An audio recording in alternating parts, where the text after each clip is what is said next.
Assalamu alaikum. Welcome to our online class. This is Mohammad Shumon Kabir, assistant teacher of Tubilia Boys High School. Today I would like to take a class on narration. Part 2. Dear students, গত ক্লাসে আমি তোমাদের assertive সেন্টেন্সের উপর narration করিয়েছিলাম।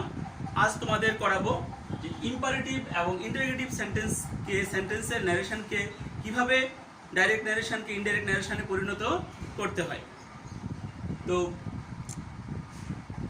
Imperative সেন্টেন্সের direct ন্যারেশনকে indirect ন্যারেশনে পরিণত করতে হলে রিপোর্টিং ভার্ব নিম্নরূপভাবে পরিবর্তিত হয়, অর্থাৎ রিপোর্টেড স্পিচের ভাব অনুযায়ী রিপোর্টিং ভার্বটি পরিবর্তিত হয়ে থাকে।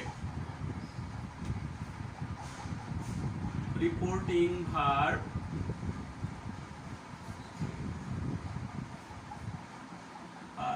নিম্নরূপভাবে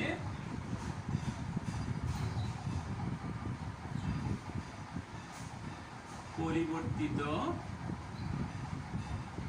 হয়। যদি রিপোর্টেড স্পিচটি দ্বারা আদেশ বোঝানো হয় তাহলে রিপোর্টিং ভার্ব পরিবর্তিত হয়ে অর্ডারড হয়। আদেশ বোঝালে রিপোর্টিং ভার্ব পরিবর্তিত হয়ে অর্ডারড হয়, অর্থাৎ সেইডের স্থলে অর্ডারড বসে। উপদেশ বুঝালে হবে অ্যাডভাইসড।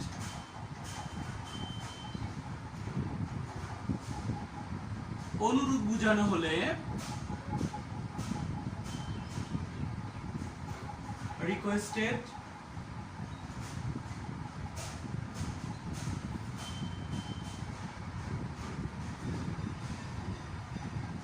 নিষেধ বুঝালে ফরবেড।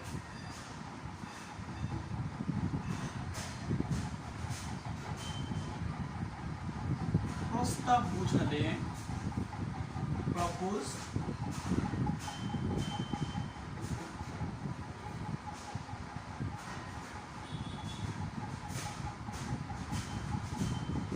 সৈনিক আদেশ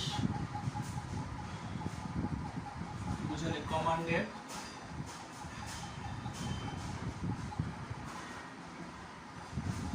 এবং সাধারণ অর্থে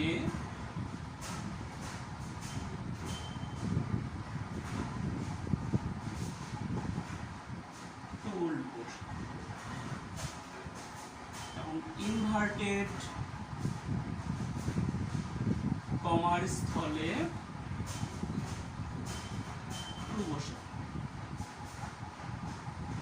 ডিয়ার স্টুডেন্টস, আমাদের এই বিষয়টি অত্যন্ত ভালোভাবে খেয়াল রাখতে হবে যে রিপোর্টেড স্পিচের ভাব অনুযায়ী রিপোর্টিং ভার্ব যেহেতু পরিবর্তিত হয়, আমাদের যদি সেইড উল্লেখ থাকে সেইডের জায়গায় আমরা রিপোর্টেড স্পিচটি দ্বারা আদেশ বুঝালে আমরা লিখব order.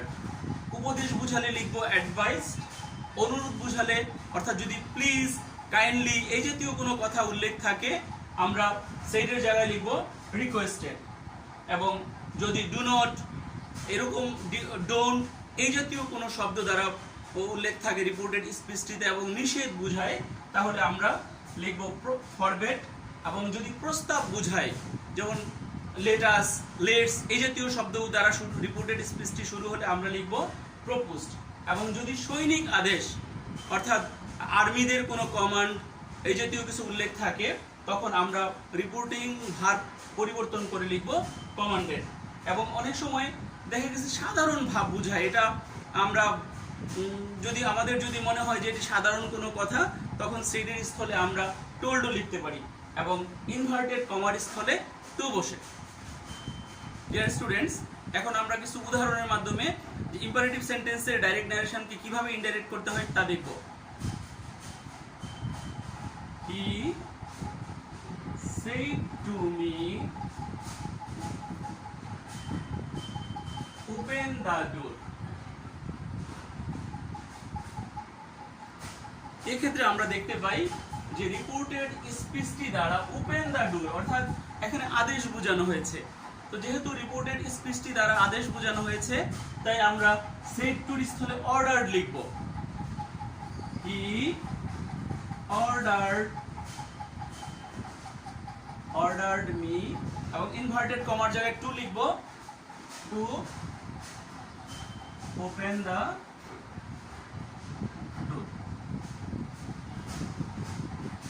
Father said to me,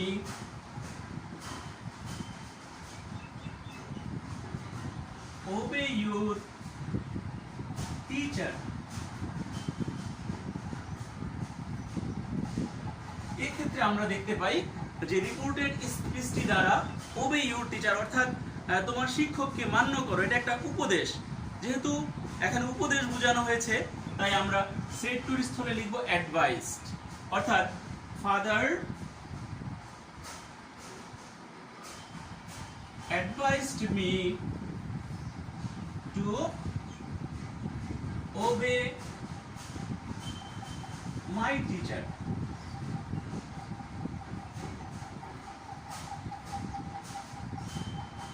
The beggar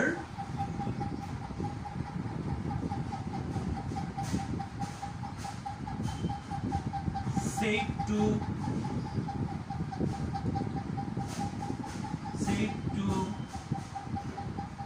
me,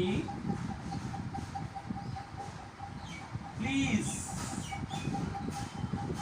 help me. এক্ষেত্রে আমরা দেখতে পাই যে এই এক্সাম্পলটিতে প্লিজ হেল্প মি অর্থাৎ রিপোর্টেড স্পিচটি দ্বারা অনুরোধ বোঝানো হয়েছে।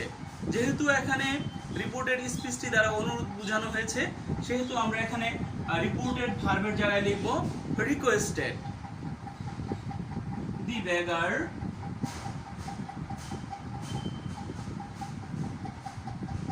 requested me to help me, যেহেতু ফার্স্ট পারসন সাবজেক্ট অনুযায়ী পরিবর্তিত হবে, অর্থাৎ him।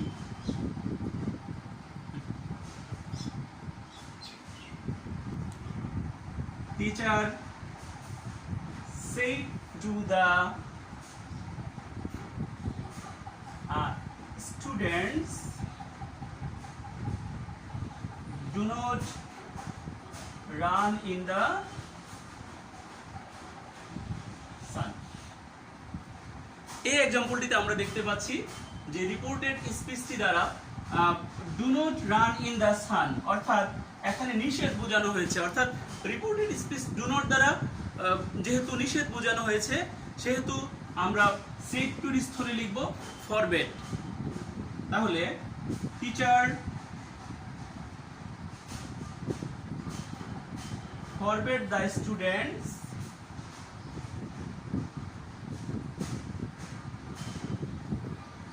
to run in the sun. আরেকটি एग्जांपल দিচ্ছি আমরা।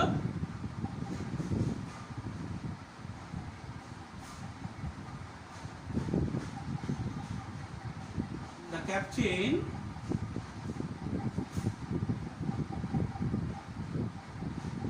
captain said to the soldier, fire on. এই एग्जांपलটিতে আমরা দেখতে পাচ্ছি the captain said to the soldier fire on অর্থাৎ গুলি করো। তো the captain এটা হলো এখানে একটা সৈনিক আদেশ বোঝানো হয়েছে। দলনেতা সৈনিকদের বললো যে গুলি করো।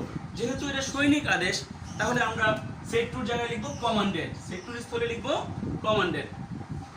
তাহলে the captain commanded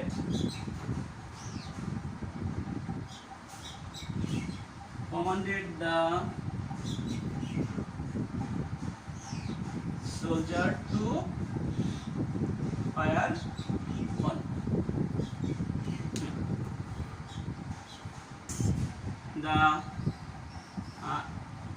The students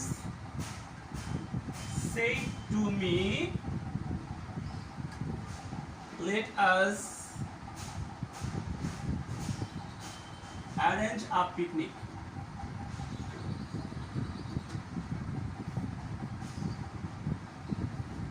Dear students, এই ডাইরেক্ট ন্যারেশনটিতে আমরা দেখতে পাচ্ছি যে রিপোর্টেড স্পিচটি দ্বারা অর্থাৎ let us arrange a picnic এটি দ্বারা প্রস্তাব বোঝানো হয়েছে। তো যেহেতু রিপোর্টেড স্পিচটি দ্বারা প্রস্তাব বোঝানো হয়েছে সেহেতু আমরা সেট টুর স্থলে লিখব proposed to the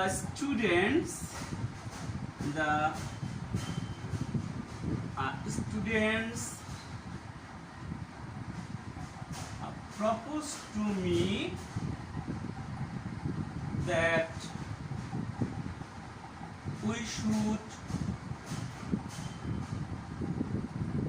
arrange a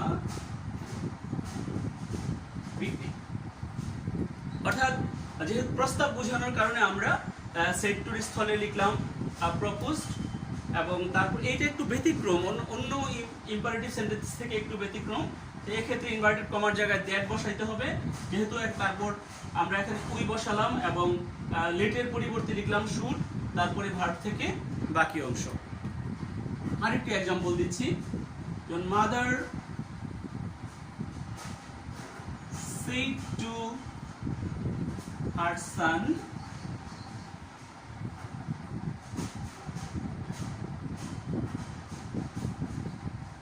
read the book.